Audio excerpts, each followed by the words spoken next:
Hello बच्चों, again I am here with a new lecture of motion and straight line. तो अभी तक हमने क्या देखा?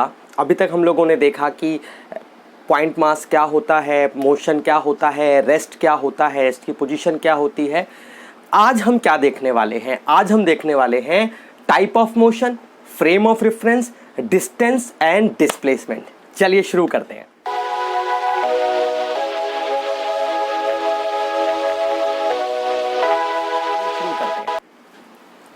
तो बच्चों, सबसे पहला एक शब्द जो हम लोगों को पढ़ना है यहाँ पर, वो है ट्रेजेक्ट्री क्या होता है। ये शब्द एक्चुअली बार बार आपके सिलेबस में बार बार आएगा कि ट्रेजेक्ट्री क्या होता है, ट्रेजेक्ट्री क्या होता है। तो बच्चों, ट्रेजेक्ट्री क्या है? मान लीजिए आप कोई भी ऑब्जेक्ट को कहीं एक पोजीशन से दूसरी पोजीशन पर लेकर जा रहे हैं। जब आप एक पोजीशन से दूसरी पोजीशन पर लेके जाते हैं, जो पाथ बीच में वो ट्रैवल करता है, वो जो पाथ फॉलो करता है, उस पाथ को हम ट्रेजेक्ट्री कहते हैं। ट्रेजेक्ट्री को आप हिंदी में पाथ भी बोल सकते हैं, मतलब हिंदी मतलब एक अदर लैंग्वेज है, पाथ वर्ड भी यूज कर सकते हैं हम लोग। So the path follow by the object during the motion. अब एग्जाम्पल लीजिए, वो एग्जाम्पल के लिए अगर मैं ये मेरे पास एक इंक की शीशी है, मैंने क्या किया, इसको ऐसे फेंका। Now this is called trajectory. ये ऐसे करके आई ना, अगर आपने देखा तो दैट इज कॉल्ड ट्रेजेक्ट्री। अगर मैं इसको ऐसे फेंकता तो ये ऐसे करके आ रही, दैट इज कॉल्ड ट्रेजेक्ट्री। तो ट्रेजेक्ट्री क्या है? जो पाथ फॉलो किया जा रहा है किसी ऑब्जेक्ट के through, that is called trajectory of that object. Okay, ठीक है, समझ आ गया? तो पाथ शब्द आएगा या ट्रेजेक्ट्री आएगा, समझ जाना। ये आप लोग नोट करना बाद में, थोड़ा मैंने शॉर्ट फॉर्म में मतलब लिखा है, लेकिन ये सफिशिएंट है, डोंट वरी। अब हम बात कर रहे हैं टाइप ऑफ मोशन। मोशन हम ऑलरेडी लास्ट लेक्चर में समझ चुके हैं। मोशन क्या होता है बच्चों? मोशन होता है कि जिस जगह पर आप हैं वहां टाइम के रिस्पेक्ट में अपनी पोजीशन को आप वहां से चेंज कर दें, उसे हम मोशन कहते हैं। आज हम पढ़ रहे हैं मोशन के टाइप ऑफ मोशन। तो टाइप ऑफ मोशन में मैं आपको पहले मेजर नाम बता देता हूं क्या क्या है। Rectilinear motion, translatory motion, circular motion, rotational motion, oscillatory motion, vibratory motion. ये 4-5 टाइप, 5-6 टाइप के मोशन है। तो मैं क्या करके आपको समझाने की कोशिश करता हूँ। जिन्होंने लास्ट लेक्चर देखा होगा, जो नहीं देखा मेरी एडवाइस है प्लीज देख लीजिएगा। उन्हें पता होगा कि जब मोशन होता है तो वहां पर हम कंसेप्ट यूज करते हैं पॉइंट मास। पॉइंट मास हमने बहुत नेग्लिजिबल छोटा सा मान लिया, वही मूव कर रहा है, ठीक है, वो मानते हैं हम, उसका मास जो है वो नेग्लिजिबल है, बहुत छोटा पॉइंट मास है। अब लेकिन हम बात कर रहे हैं रेक्टिलिनियर और ट्रांसलेटरी मोशन के बारे में। बच्चों, दोनों का मतलब होता है सीधा चलना, स्ट्रेट लाइन में चलना। चाहे रेक्टिलिनियर शब्द आ जाए, ट्रांसलेटरी शब्द आ जाए, दोनों का सेम मतलब होता है सीधा चलना। अब दोनों सीधे चल रहे हैं तो फर्क क्या है? फर्क समझो। अगर हम पॉइंट साइज मास की बात कर रहे हैं, वो स्ट्रेट जा रहा है, तो उसको हम बोलेंगे रेक्टिलिनियर मोशन। देखो, स्ट्रेट जा रहे हो तो रेक्टिलिनियर शब्द भी यूज कर सकते हो, ट्रांसलेटरी शब्द भी यूज कर सकते हो। जब पॉइंट साइज बहुत छोटा जा रहा हो स्ट्रेट, तो क्या वर्ड यूज करेंगे? रेक्टिलिनियर। अगर पूरा मास ऑफ ऑब्जेक्ट कई जैसे मेरी बॉडी है, अगर मैं मूव करूंगा तो आप रेक्टिलिनियर शब्द यूज नहीं कर सकते, बिकॉज आपके कंपेयर में मैं पॉइंट साइज ऑब्जेक्ट नहीं हूं, मैं बहुत बड़ा ऑब्जेक्ट हूं। तो तब आप यूज करेंगे मैं ट्रांसलेटरी मोशन कर रहा हूं ना। तो when A system of mass मतलब काफी बड़ा ऑब्जेक्ट, ठीक है, system of mass moving in a straight line, that's called translatory motion. When a point size object moving in a straight line, that is called rectilinear motion. अब यहीं से एक आपको बहुत अच्छी चीज समझ आएगी। यहाँ 2 शब्द और आ रहे हैं हमारे, सर्कुलर मोशन और रोटेशनल मोशन। अच्छा, आपने बचपन में क्या पढ़ा है? बच्चन ने पढ़ा है कि जो आपके अर्थ का मोशन है वो सर्कुलर मोशन है कि रोटेशनल मोशन है। ये बहुत इंपॉर्टेंट बात है। आपने कहीं पर भी शब्द नहीं पढ़ा, हाँ वो बात अलग, कभी टीचर पढ़ा देते हैं आपको अंडरस्टैंडिंग के लिए। ऐसा नहीं कि वो ऐसा सही, मतलब सही तो मतलब नहीं बोल सकता मैं कि वो टीचर आपको सब, क्योंकि आप नहीं समझ सकते कई बार, तो वो ये पढ़ा देते हैं कि अर्थ जो है सर्कुलर मूव कर रही है। नहीं, उसे हम रोटेशनल मोशन बोलते हैं। अर्थ रोटेट अराउंड द सन, आपने वर्ड पढ़ा होगा। रोटेट क्यों पढ़ा, सर्कुलर क्यों नहीं पढ़ा? क्या दोनों में फर्क होता है? कुछ फर्क नहीं होता। दोनों एक ही पॉइंट के बीच जब कोई चीज घूमती है, पर्टिकुलर कंप्लीट पाथ कवर करती है एक ही पॉइंट के अबाउट, तो उसको हम लोग सर्कुलर या रोटेशनल दोनों शब्द यूज कर सकते हैं। फर्क क्या है? वही फर्क है। अगर एक बहुत छोटा मतलब चींटी से भी छोटा, बहुत ज़्यादा छोटा, अगर बहुत छोटा पॉइंट मास कोई है और वो अगर एक पॉइंट के अबाउट मूव कर रहा है, उसको सर्कुलर मोशन बोलते हैं। और अर्थ एक पॉइंट नहीं है। अगर हम अर्थ से बहुत बड़े हो जाएं और हम अर्थ को तब कंसीडर करें कि अर्थ सर्कुलर मोशन करे, तब, अदरवाइज नहीं। रोटेशनल कब होगा? जब एक पॉइंट सिस्टम ऑफ मास होगा। इसलिए आपको चैप्टर 7 जब हम पढ़ेंगे ना, हाँ सर, उसका नाम है रोटेशनल मोशन। वहाँ पर यही पढ़ने वाले हैं हम लोग कि वहाँ पॉइंट मास नहीं है, वो सिस्टम ऑफ मास है। सिस्टम ऑफ मास से मूव करता है, ठीक है, उस चैप्टर का पूरा नाम है rotational motion, system of mass. तो सिस्टम ऑफ मास जब मूव करता है तो उसको हम लोग रोटेशनल कहते हैं, सर्कुलर नहीं कहते। याद रहेगा आपको, पॉइंट साइज मूव कर रहा है तो सर्कुलर मोशन है, और अगर आपका पूरा सिस्टम ऑफ मास मूव कर रहा है वो रोटेशनल है। अगला आते हैं बच्चों ऑक्सीलेटरी मोशन पे। ऑक्सीलेटरी मोशन क्या होता है, अंडरस्टैंड करना, समझ आएगा। कोई भी प्लास्टिक का ऑब्जेक्ट लो, उसको ऐसे करो, वो ऐसे से मूव करेगा ना। अब ढंग से देखना, इसको मैं स्लो मोशन में कर रहा हूं, ऐसे ऐसे ऐसे ऐसे। इसका मतलब इसकी एक मीन पोजीशन है, ये इससे जितना इधर जाता है वापस यहां आता है, वापस यहां जाता है। तो अगर मैं आपको इसको बना के दिखाऊं तो मैं बोल सकता हूं कि एक पर्टिकुलर पॉइंट से कोई चीज जितना इधर जाए उतना यहां जाए। इसका एक बहुत फेमस बच्चों एग्जांपल आता है that known as a pendulum. पता नहीं कितनों को पेंडुलम पता है कि नहीं पता, मैं बता देता हूं पेंडुलम कैसे होता है। इस तरीके से ऐसे, और यहां से गया, और ये दैट इज अ पेंडुलम। यहां जाता है फिर यहां जाता है। तो अब देखो ये दो यहां तक पहुंचता है, बार बार ये ऐसे ऐसे करके मूव करता है, तो यहां से लेके यहां आया, फिर वापस यहां से यहां गया। तो that is called oscillatory motion. अपनी मीन पोजीशन से, जो फिक्स पोजीशन है, वहां से इधर जाना और वहां से इधर आना। तो मीन पोजीशन से दोनों तरफ, इसे बोलते हैं टू एंड फ्रो। अब टू एंड फ्रो को हिंदी कैसे समझाऊं, अब मेरी भाषा में समझो, दाएं बाएं जाना, दाएं बाएं, एक जगह दाएं बाएं, दाएं बाएं, दाएं बाएं। तो to and fro, the to and T O to and F R O fro, to and fro motion of an object around a mean position.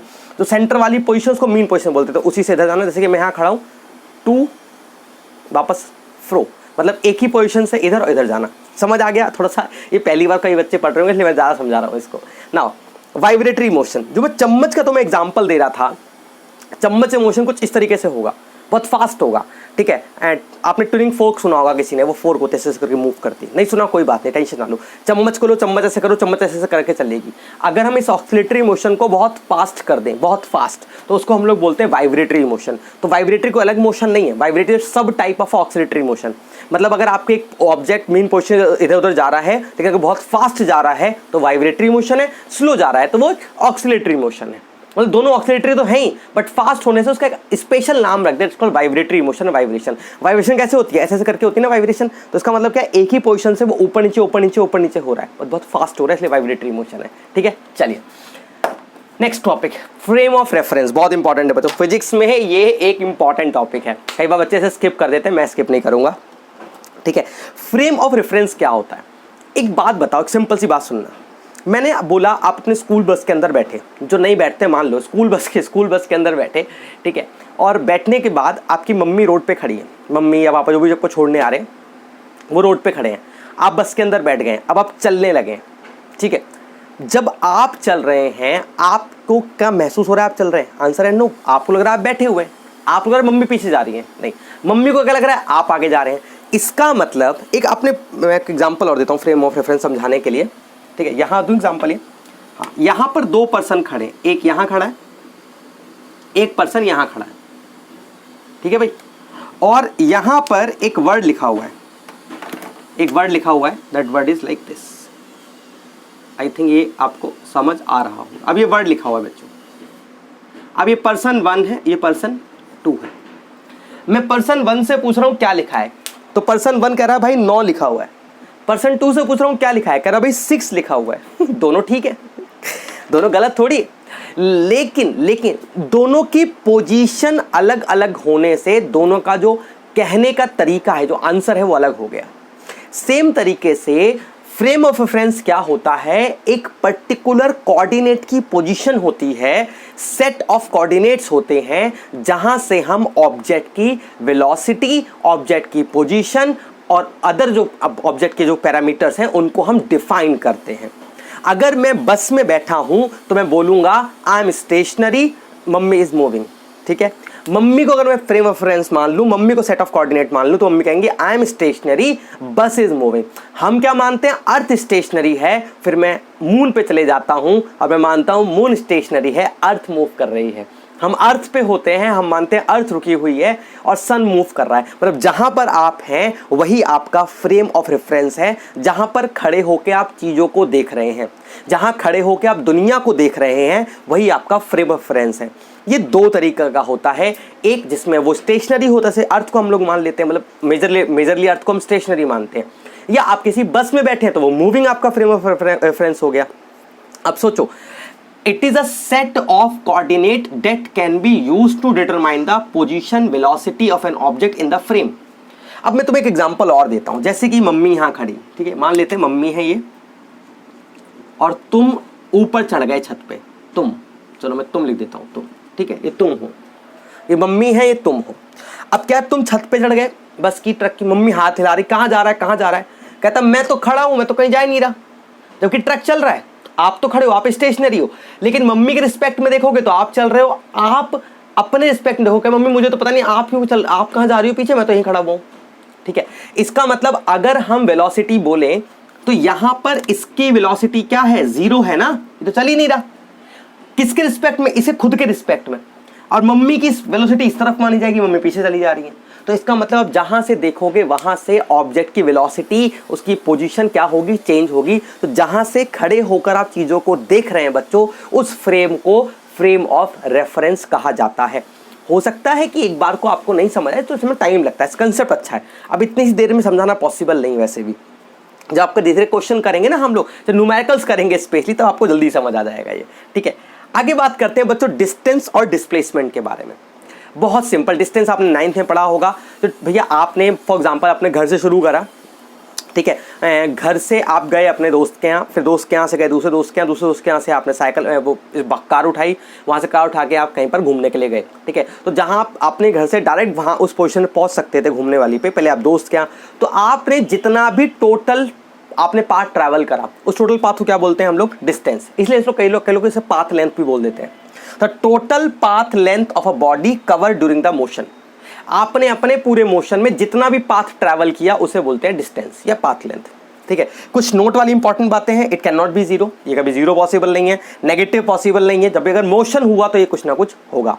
दूसरा, it depends on the path of motion, भाई depend करता है आपने path कौन सा लिया, आप सीधे गए हो कि घूमते हुए गए हो कि चार दोस्तों के हो गए हो, वो सब पूरा डिपेंड करेगा इस पर। It is a scalar quantity, अच्छा, और इसमें कोई डायरेक्शन नहीं होती, आप कहीं से भी जाए, स्केलर क्वांटिटी होती है, ठीक है। जनरली इसे डिनोट हम लोग एस से करते हैं, आपने पढ़ा होगा, तो इसे एस से भी करते हैं, कई लोग इसे अलग अलग लेटर से चेंज करते हैं। तो आप लेटर वेटर की चिंता मत करना कि कौन से डिनोट किया जा रहा है, ठीक है, वो मैं आपको बताऊंगा, ठीक है। अगला आता है डिस्प्लेसमेंट, बचपन में पढ़ा होगा डिस्प्लेसमेंट क्या होता है, द शॉर्टेस्ट डिस्टेंस। अब देखो मेरी बात समझना, दूसरा एग्जाम्पल लेते हैं, ठीक है। फॉर एग्जाम्पल आप अपने घर से निकले, अंडरस्टैंड करो, घर है आपका, घर से निकले, आपको यहाँ घूमने जाना था। अब पहले अपने आप एक दोस्त के यहाँ गए, कितना किलोमीटर, 1 किलोमीटर, फिर आप दोनों मिलकर दूसरे दोस्त के यहाँ गए, कितना किलोमीटर, वहाँ से 2 किलोमीटर, ठीक है, 2 किलोमीटर यहाँ से गए अपने दोस्त के यहाँ। ये डिस्टेंस, ये जो जगह घूमने वाली थी ना, ये आप पे घर से सिर्फ 5 किलोमीटर दूर थी, सिर्फ मात्र 5 किलोमीटर दूर थी, आप डायरेक्ट जा सकते थे।